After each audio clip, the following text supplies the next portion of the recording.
In 1962, Marvel Comics head writer and editor Stan Lee was working on a new superhero. He wanted to do something different and realized that most superheroes during that time were depicted as adults, while teenagers were regulated to sidekicks. Lee decided to go against this formula by creating a young hero that didn't wear a cape, wasn't called boy, and had relatable everyday problems. And after witnessing the spider on the wall, the idea of Spider-Man was born. Jack Kirby worked on the first designs of Spider-Man's costume, however Lee didn't feel like it suited the character. He then turned to Steve Ditko, who developed the orange and purple costume before changing it to red and black, or very dark blue depending on who you ask, designed the web shooters, and the iconic spider signal. While Marvel publisher Martin Goodman wasn't too keen on the idea, he eventually agreed to give the character a try in the next issue of Amazing Adult Fantasy, which just so happened to be the final issue since the book was going to be cancelled. Spider-Man made his grand appearance in Amazing Fantasy issue 15, and Martin Goodman would eat his words as the sales for that issue alone became one of Marvel's highest selling comic books. Spider-Man would go on to become Marvel's top-selling character, quickly getting his own comic series and eventually making his television debut in 1967.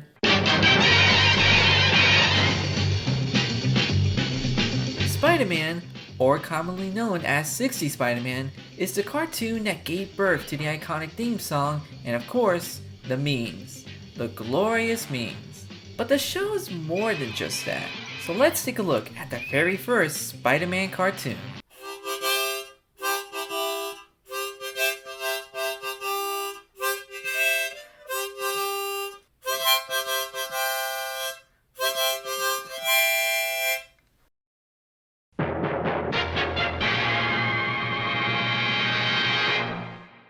Before we talk about 60's Spider-Man, we need to go back and talk about these guys. Ray Patterson, the younger brother of Don Patterson, started as an inker in 1929 before moving to Walt Disney Studios in 1940 to animate Fantasia and Dumbo. Grant Simmons used to work for the Bank of America, spending most of his time drawing cartoons of his co-workers. He was hired by Disney to work on Snow White as an apprentice, a couple of Pluto shorts, animate the clowns in Dumbo, and worked on Fantasia. Simmons would receive and accept an offer from Columbia Studios, while Patterson would leave Disney during the animator strike and move on to Metro-Goldwyn-Mayer Cartoon Studio, known as MGM, in 1943 to animate Tom and Jerry. Simmons would eventually work in the Tex Avery unit of MGM until it closed in 1953. The two animators would then form a partnership to produce animated commercials for television, with one of the notable clients being Walter Lantz, the guy who created Woody Woodpecker.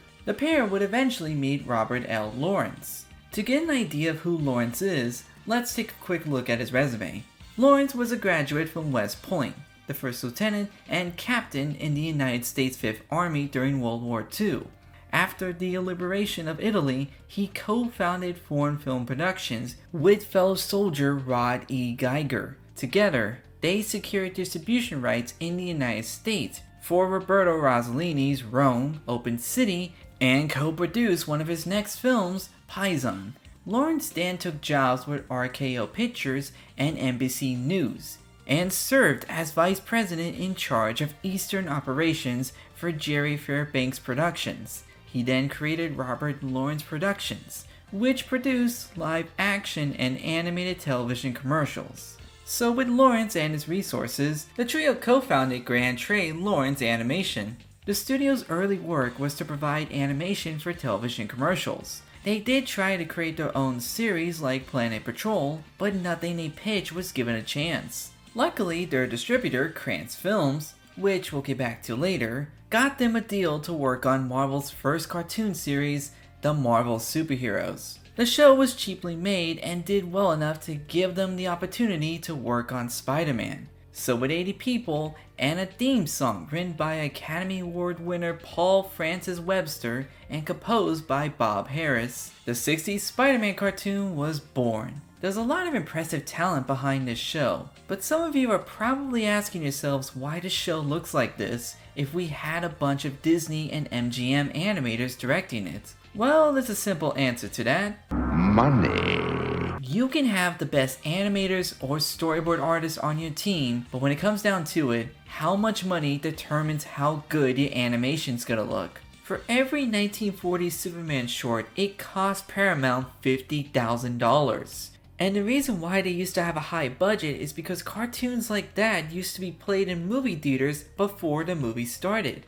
But once they started replacing those with trailers, TV became their only option. This would in turn affect the typical budget for animation, which went from a theatrical short to the budget for a Saturday morning cartoon. This also created shorter deadlines that animators had to meet, which is why so many of these cartoons use limited animation. Limited animation is the process of creating animations that don't need to redraw entire frames, but reuses common parts between frames. I'm talking about only moving the mouth, looping backgrounds, and reusing old animations. Hanna-Barbera cartoons did this, DC did this, even Marvel did this to the extreme by scanning Jack Kirby's artwork and only changing the backgrounds. 60's Spider-Man relies on minimal character movement and will reuse any animation it can. Spider-Man web slinging, Peter changing into his suit, they even use some of Steve Ditko's art too. Spider-Man's costume isn't entirely complete. There's no webbing on his arms and torso, and the spider on his chest has 6 legs. Spidey's character model will look different in every shot. To be fair, and I'm probably not the first person to say this,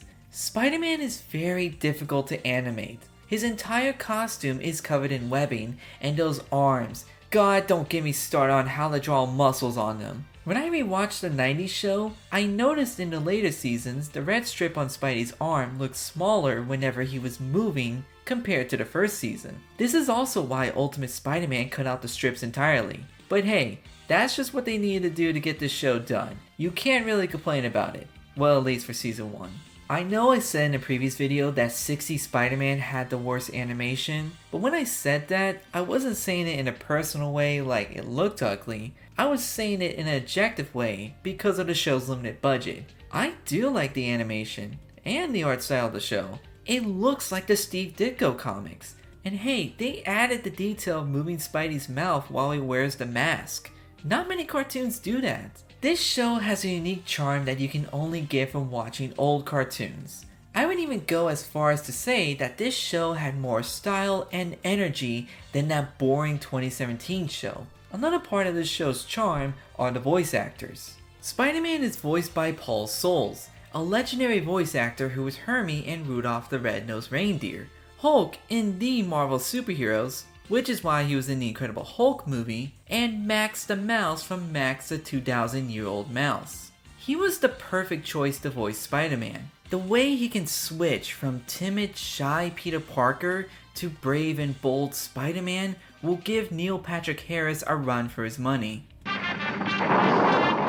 Fasten your seatbelts!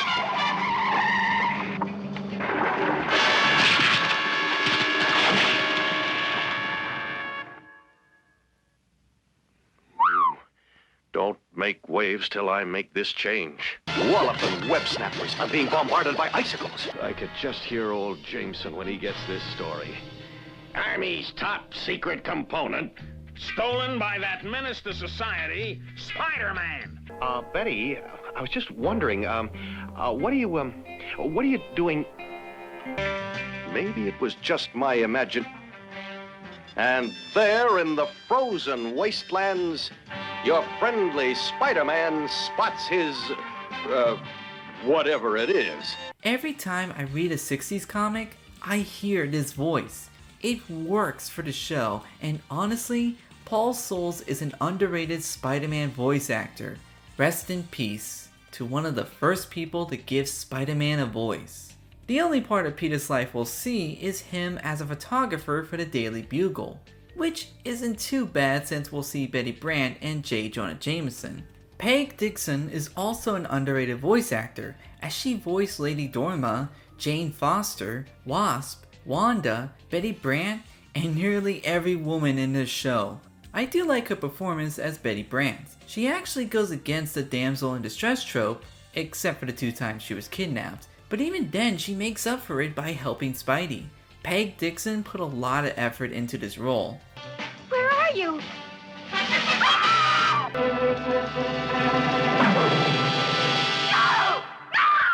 Paul Klinkman voiced J. Jonah Jameson, and he did a fantastic job. This was back when Jameson simply hated Spider-Man and didn't really have a good reason other than jealousy. For the character's first time outside the comics, they got it right. Now tell me exactly what happened. Well, Spider-Man... Enough! Enough! I don't want to hear another word. But...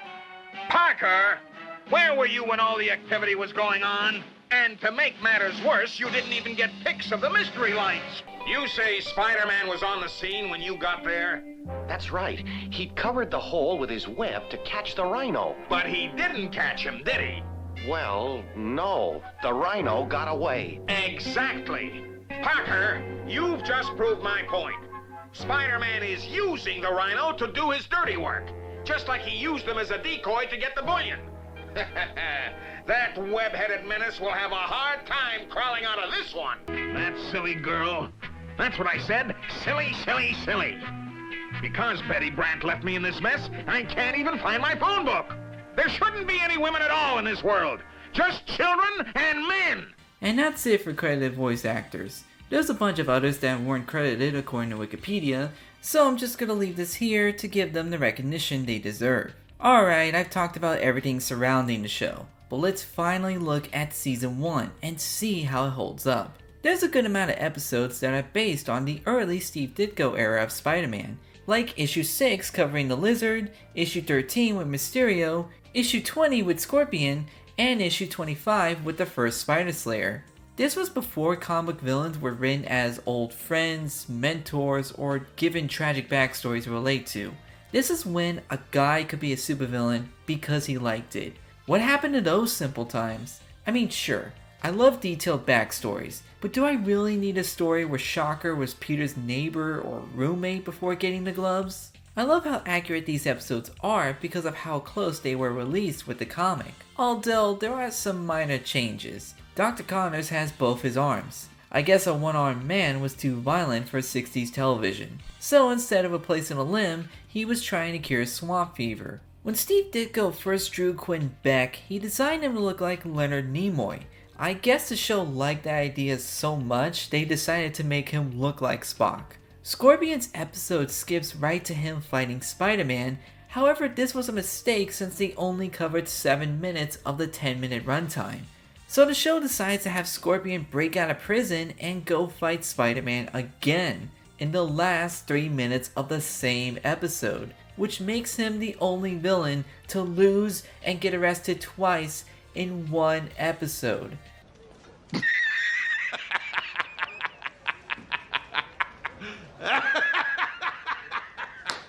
Those were the comic accurate episodes, but don't worry, there's still more episodes featuring villains from the comics. We got classics like Dr. Octopus, Sandman, Rhino, 2 of the Enforcers, Electro, Vulture, and the Green Goblin.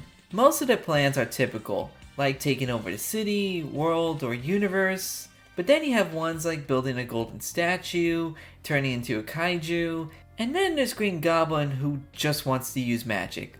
These are the fun and goofy episodes that you would expect from this show. Now, because Spider-Man was introduced 5 years ago, there weren't enough villains to use. Plus, licensing for characters, even if they're owned by the same company, was very difficult back then. The old X-Men show got away with its cameos because they didn't say who was going to be on screen during pre-production. So 60's Spider-Man had to take some creative liberties. And what better way to show them than the good, the bad, and the okay ones. Dr. Noah Body is a guy who can make himself invisible, and the best way to save on animation. The Human Flies, aka Stan and Lee Patterson, who kind of reminds me of those twin villains that Brian Michael Bendis made during the later run of Ultimate Miles Morales, before completely forgetting about them. Then there's Charles Cameo, basically the chameleon and responsible for this meme. Which one? I don't care which one! Get them both! That man's an imposter. That man is the imposter. Parafenio, a wax museum owner, and you'll never guess what his power is. Fakir is just a guy who uses the flute that can do anything except be interesting. Dr. Von Schlick is a guy who loves oil, and that's it. There's also this old couple who are only villains just to save an old theater from being destroyed. They're not evil, just stupid. Then we got this giant metal-eating robot. Plutonians, because we found Pluto in 1930, so I guess that was still on everyone's minds. Dr. Magneto, I mean, come on. The Phantom, the goofiest cartoon villain you could think of. This guy has multiple weapons, shadow powers, and an army of female robots that can shrink anything with their eye beams. Miss Treble, a Greek mythographer that could use Greek legends to do her bidding. Her powers are cool, but her reasoning is dumb. The Fiddler, a violinist who hates rock music. Rain whispers he's not. Harley Clifton, basically Craven the Hunter, and his assistant, oh. In the window, a horrible creature with bushy black hair and a painted face. A painted face and a big bulb through its nose. Nice doggy. Nice doggy. Well, it can't get worse than that. What do you mean I was the only black person in this show? Those were some interesting choices for villains. Then again, better than what the alleged company did. Well, if it isn't the wall-crawling creep. Here's one wall you'll never crawl, you red and blue buffoon! He's so dumb, he's trying to eat a hot dog with no mouth! That does it. Now listen here, you! The rule book clearly states that no spectators or walls are allowed on the field of play. So I'm throwing you out of the ballpark and take that ball with you. Lucky I didn't slap him with a $50 fine. So that was season 1. A promising start for the show, and had the potential to do greater things, which couldn't be said for the studio behind it.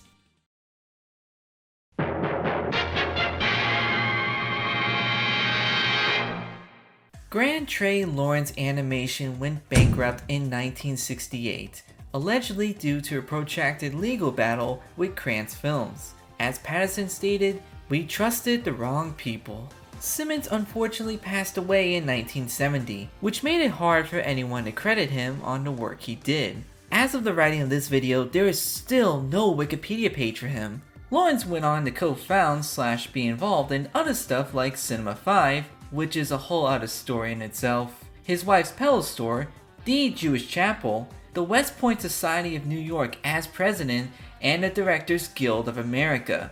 Jesus, this guy did everything. Patterson would then join his former bosses at Hanna-Barbera, where he was then promoted to vice president in charge of animation direction. With these legends out of the picture, what would happen to 60's Spider-Man? Krantz Films would take over production and enlisted Bakshi Productions, a studio run by Ralph Bakshi. You see, Bakshi's a bit of an indie animator legend. After working on this show, he made Fritz the Cat, the 1970 Lord of the Rings animated film, and American Pop. He's known today as the godfather of adult animation. He saw it as another form of art and storytelling that shouldn't be limited to children. There's not enough time in this video to go over everything about him, so I highly recommend reading his book. But before all that, he was a supervising director in Toronto, Canada, working on Rocket Robin Hood, a show about Robin Hood, but in space. Wait, that sounds awesome. Why hasn't this gotten a reboot? Okay, here's a fun story that will make sense later. Steve Krantz of Krantz Films was in a legal dispute with the producer Al Guest. After failing to reach a settlement with Guest, Krantz told Bakshi to grab the series model sheets and return to the United States, which he did. When the studio found out, a warrant for Bakshi's arrest was issued by the Toronto police. He narrowly avoided capture before he was stopped by an American border guard. When asked what he was doing, Bakshi responded, "All these guys are heading to Canada to dodge a draft, and I'm running back into the States. What the f*** is wrong with that?" The guard laughed and let Bakshi through. Trust me when I say that's not the craziest thing this guy did. Go read his book for more stuff like that. So imagine your Krantz Films, and after losing Grand Trade Lawrence Animation, which may or may not be a fault, hired an experienced and ambitious animator with his own studio. What do? Give them a fair budget and schedule, or they reduced the budget to $10,000 to $12,000 and gave them a week to finish each episode? You would think Marvel would have stepped in and tried to manage it, since this is their golden goose, but they didn't give any input, or really any kind of interest. Even Stan Lee quit after being a consultant for season 1. It seemed like the second season was doomed from the start. Luckily for us, Bakshi was a fan of Spider-Man, and what better way to prove that than a retelling of Spidey's origin. This time we get to see Peter in college, riding his motorcycle instead of a car, and getting the most accurate retelling of Spider-Man's origin. Even with them reciting Stan Lee's dialogue from 1968's The Spectacular Spider-Man issue 1. This'll teach you to watch where you're walking, you four-eyed fowler. I hardly felt it. Now what's going on? My reflex action worked so fast I could hardly control it. And that steel lamppost, I snapped it in two with one punch. What's come over me? Am I going mad? I'm scaling this wall just as easily as I can walk. My fingers alone are adhering, supporting me. And I might as well call myself Spider-Man. Okay, world, better hang on to your hat. You're about to meet the original web-swinging wonder. We get to see more of Peter's life outside of Daily Bugle, and even when we do go back, it's something new, like having the Kingpin kidnap Jameson. They even flesh out Jonah by explaining why he hired Peter in the first place. Oh, the kid whose uncle was murdered. Well, why didn't you say so? Send him in. No, wait. Tell him he's hired. And get him started right away. And that's my good deed for today. From the first 2 episodes, it's clear how much Bakshi and his production understands the character. Now let's talk about the new art style. The change in art direction is both a blessing and a curse for this show. On the one hand, every background looks beautifully detailed. It's populated, has artistic direction behind it, characters have more movement, and there's shading. This frame alone has more detail than any shot from season 1. With the new 20-minute runtime, each scene gets a little more room to breathe. The sky has a darker atmosphere, giving off a psychedelic feel. And look, they fixed Spidey's logo. Unfortunately, this level of quality won't stick around for long. Remember what I said earlier? You can have the best animators or storyboard artists on your team, but when it comes down to it, how much money determines how good your animation's gonna look. Most of the budget went to those first 2 episodes, which meant they had to reuse old animation. Which also means Spidey's logo will switch from having 6 legs to 8 legs, and many animation errors. The longer runtime would become a major problem since most of the dialogue couldn't fill the 20-minute requirement. Bakshi's solution to this? Whenever we fell short a couple of minutes, I just kept the son of a bitch swinging. Despite all his faults, I like Season 2's art style and wish it was appreciated as much as Season 1. Sadly, I can't say the same for most of the episodes. Once again, licensing expenses prevented the use of Spidey's iconic characters, not just the villains, but also his supporting cast. No Flash Thompson, Gwen Stacy, or Harry Osborn, just Rando number 1, number 2, and number 3. And don't even bother to remember any of the female characters' names. The show won't. Sure, it's not a big deal if you don't care for comic book accuracy, but you can't say the same for the villains. Kingpin, and Uncle Ben's killer if you count him, are the only comic book villains that appear in Season 2. Most of the villains here are original creations, and if you thought the last ones were weird, then get ready for more in the good, the bad, and the okay ones. The Master Technician is this green guy who takes over a nuclear reactor and somehow uses radiation to create an anti-gravity field that lifts the entire city. I'm pretty sure that's not how radiation works, but raising New York into the sky is pretty impressive, so give this loser the privilege of being the only good villain in this category. The okay ones are the Mole Men, ape-like humanoids that can sink a building into the ground. In their first episode, the mole leader turns out to be another green guy. However, in their second episode, which is just the same episode but with different dialogue, features an actual mole leader. Or so we think. Dr. Manta, actually, let's save that one for later. Kotep, an ancient evil green sorcerer who was revived by a crazy college professor. I'm sure we all had one like this. Then there's Carol! A woman with spider powers who turns out to be part of an alien race that also has spider powers. She's not really a villain, but I think this makes Carol the first Spider-Woman. And then there's the rest, like Skymaster, a green guy who's obsessed with the sky. Shakespeare, a master criminal whose big plan was to dress his men up in gorilla suits. I'm guessing someone in the studio saw Planet of the Apes. This ancient seed from 3 million BC starts to absorb New York, so Spidey must travel back in time to find the plant's weakness. Then you got Pardo, another green villain that could transform into a cat made of pure energy. Does it actually say? Oh shit, it actually says that. Which Spider-Man kills, by the way. The Vargas, a 15th century conquistador, and if you thought that's ridiculous, then how about these green natives? I probably shouldn't have said that. Blotto, a creature from film brought to life by these guys in a different shade of green. Then is Bolton, who's definitely not Thor. Dr. Sap, another green guy with the power of electricity. I mean, come on. And I'm adding him onto the list because he's stupid and ridiculous. Skyboy.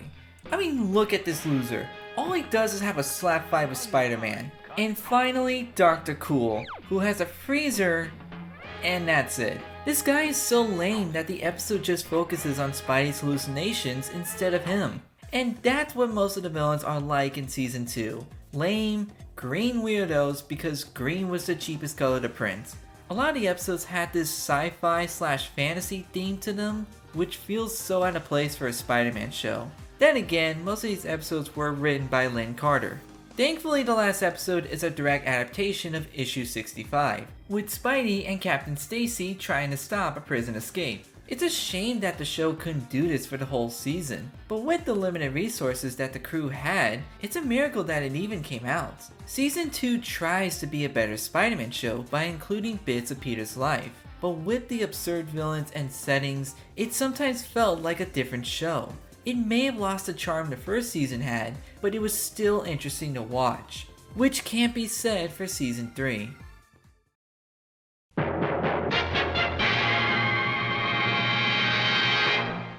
Not much can be said about the production of season 3 other than somehow being worse. There was no more budget left, the show moved to Sunday mornings, and Bakshi was just tired of the whole ordeal. I was working 7 days a week, around the clock, to get the quality right. I was afraid if I left the studio, the whole thing was going to collapse. Knowing how hard everyone was working to keep this show afloat pains me to say this, but the animation quality for season 3 just sucks. 60% of this season reuses everything it can from previous episodes. Any scenes involving dialogue is like watching that animation joke from Invincible, but without the humor. The train carrying it is headed for the city now. If the Rhino gets that bullion, we could be in for a real crisis. That gold is supposed to go to Fort Knox, and the government needs it. Yeah, but I guess the Rhino does too. Classic comic book villains return, but it's just them doing the same thing they did last time. The only thing original about these episodes are the backgrounds. Alright, let's do one more, the good, the bad, and the okay ones. We finally get our first and only appearance of Mary Jane in an episode inspired by issue 59. It's a great episode that brings Kingpin back, along with Captain Stacy, who looks like this and is MJ's uncle now. Okay, moving on. We also get another Mysterio episode that reenacts issue 67 of him being a giant over an amusement park. Although Mysterio now looks like another green guy because why not? Vulture returns, but it's an episode that combines his previous plans of controlling birds and riding a missile. Same thing happens to Rhino, where they combine his 2 episodes of him building another gold statue of himself.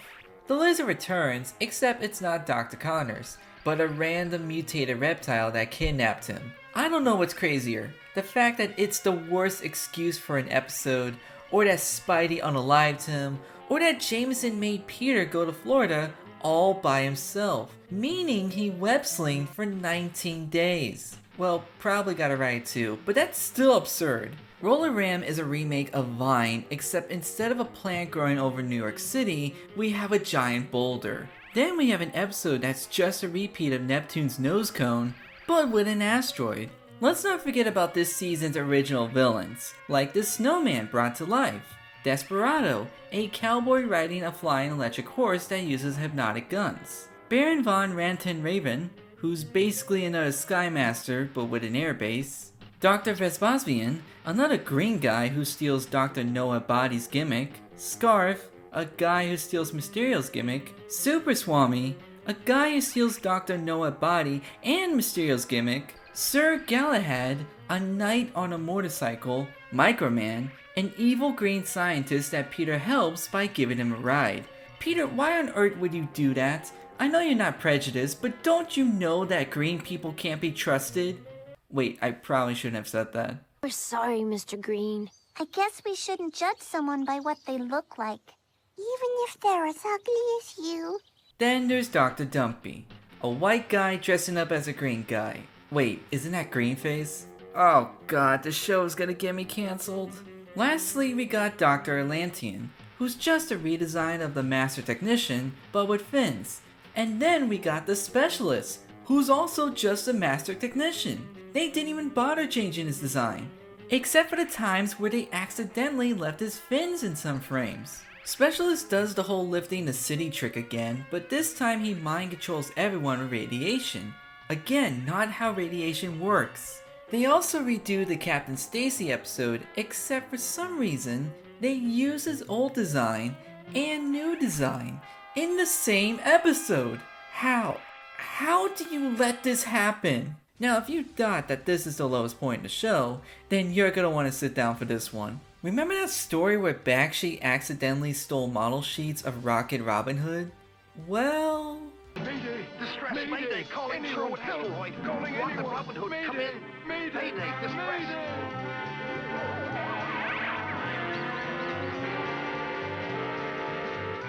This is Rocket Robin Hood of Sherwood Asteroid. Come in! Mayday! What's my spider Come in! sense picking up? Over! Some sort of distress signal coming from the direction of the open sea. Island should come up on the scanner Manta any asteroid second should be now. coming up on the scanner There it any is. second now.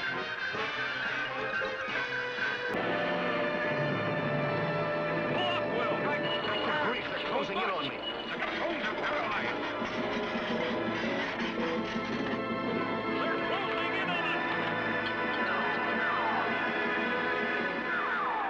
In a moment, Igor and I will leave this desolate asteroid in a spaceship full of priceless glaticide. Don't count on it. Rocket Robin Hood, the alligator, he developed a sudden loss of appetite. I will not be denied my revenge. I will have satisfaction, even if I must die with you. Phantom from the Depths of Time and Revolt in the Fifth Dimension uses entire episodes of Rocket Robin Hood and their stories, but replaced Robin Hood with Spider-Man. Hey, it's going down over here. What is it? Some sort of message? Just a little squirt. Never saw anything like this on Earth before. Wait, I don't understand his language, but he's projecting a message at me by some sort of mental telepathy. So this contains all the knowledge Atom died to protect. What is this? Come forward into the realm of the infinite. Come forward into... Can't stop myself. I can't stop I'm being myself. pulled I'm being up the pulled up stairs. the stairs. What's there? There. What's on the other What's side? on the other side? Come closer. Closer. I can't stop myself. Can't stop. You would think that ABC wouldn't air these episodes since they were made with stolen model sheets, but they did! Well, only for Phantoms from the Depth of Time. They didn't air Revolt in the 5th Dimension because they thought it was too scary for kids. I can't believe this is real. How did we get here? How did we go from a fun Spidey cartoon to this? At least the final episode goes back to basics with Spider-Man meeting a runaway kid and convincing him not to by recounting his adventures. Yep, the last episode of the season is a clip show. Despite the whole season being a clip show itself. But in a way, it's actually the best ending for this cartoon. Spider-Man doesn't know this kid and has no reason to care, yet he takes the time to talk to him, making sure he's safe and makes the right decision. Because that's what Spider-Man would do.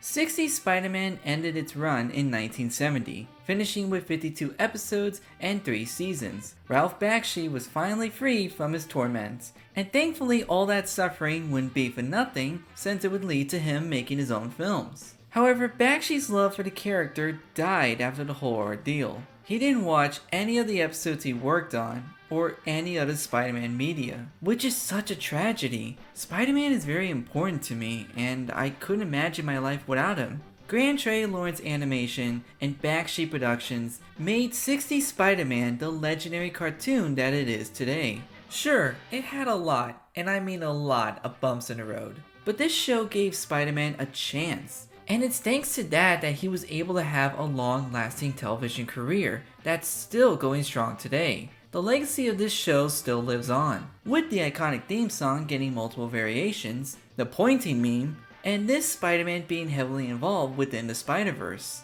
It's such a shame that there's no good way to watch this show. I mean, there's VHSs and DVDs out there, but good luck getting those. Trying to watch this series on YouTube is like a scavenger hunt. It would be nice to watch this on Disney Plus, but you know some of those episodes are gonna get cut out. 60's Spider-Man will always be special to me. No matter how old the show gets, it'll always be fun to rewatch it. Be sure to give this a chance when you can. You'll definitely enjoy it.